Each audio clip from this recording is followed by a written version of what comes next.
Good morning, everyone. If it's not morning, I hope you're having a good, whatever time of the day it is. And welcome to Pack and Yak, the show where we pack our bags and yak on and on about the states. I'm your host, Gerald Schmidt. I hope you enjoy. This is our first episode of a three-part series. We will be traveling the beautiful states in the northeastern United States. We will dive into their rich history, beautiful scenery, and everything in between. Each day, we will draw a name out of the hat to see which state we will send our reporters to. And in the same matter, we will pick which reporter to visit the state. The reporters will explore the state chosen, and by talking to the locals, they will explore the history of the state, as well as 3 must-see sites inside that state. And now, to pick the first state we will be traveling to.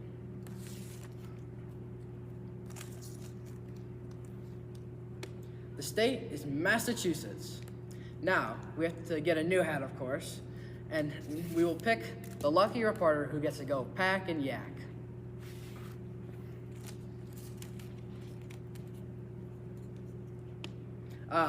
One of my great friends, the great, the wonderful, Raul the Bald.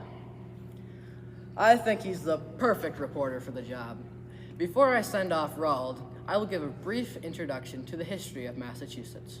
Massachusetts was one of the original 13 colonies, part of what the English called the New World. It was first founded by the English Pilgrims in the year 1630. Those who sought out the land were in search of religious freedom. The capital of this state is Boston, which has a rich history of its own.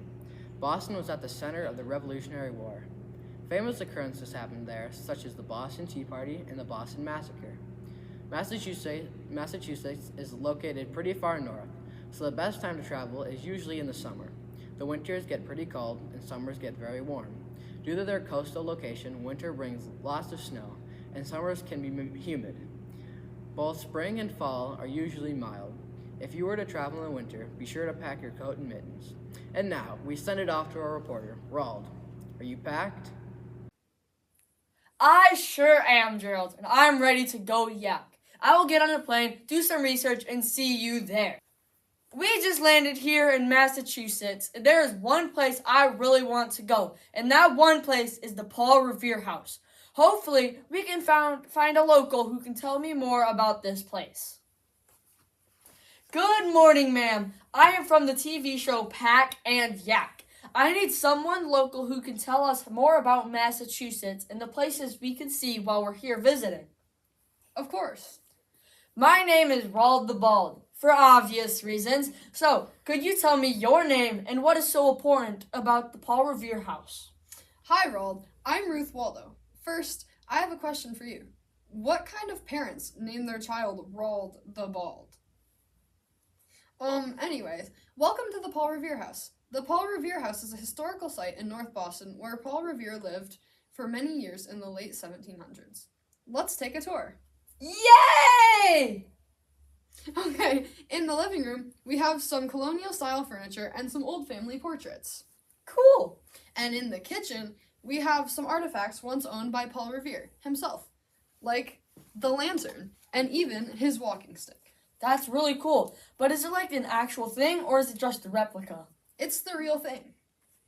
They were super carefully preserved. That's really cool. What else can you show me? That's all to see here, but we can go to Martha's Vineyard. That place has some really cool history. Who's Martha and why does she have her own vineyard? Well, Martha didn't start the vineyard, but Martha Golding helped to fund Bartholomew Gosnold's vineyard. In turn, he named it after her. It's also called a vineyard not because it produces wine, but because of the large collection of grapes.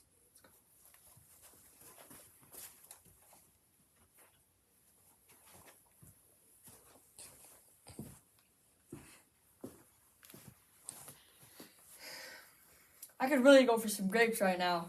Good, because this place has lots of grapes. So, what are we going to see next? The Museum of Fine Arts is pretty cool. Let's go. Sounds fun. Let's go.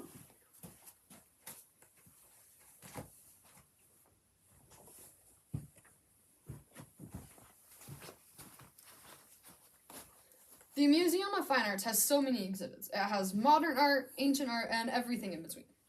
Does it have the original pieces or just copies of the more famous works, like the Mona Lisa or the Starry Night? They use original paintings for displays. They have paintings from Rembrandt, Monet, and even Van Gogh. How much does it cost to get into the museum? I bet the people watching want to know.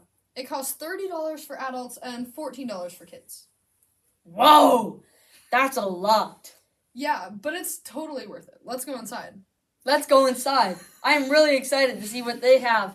If they have the Hindu prince from the modern Bengal. Actually, they do. They just opened that exhibit. Actually, let's go. I really love that painting. One of the people look like they're from the movie Avatar. Yeah, it sort of does. They also have Modern Rome by Giovanni Paolo Panini. What is that? Is it cool? There's so much stuff, so much cool stuff here. I wish I could stay here forever, but sadly, I can't. Thank you so much, Ruth, for showing me around this amazing state. No problem. Come again sometime. This is Roald the Bald signing off. It's all yours, Gerald.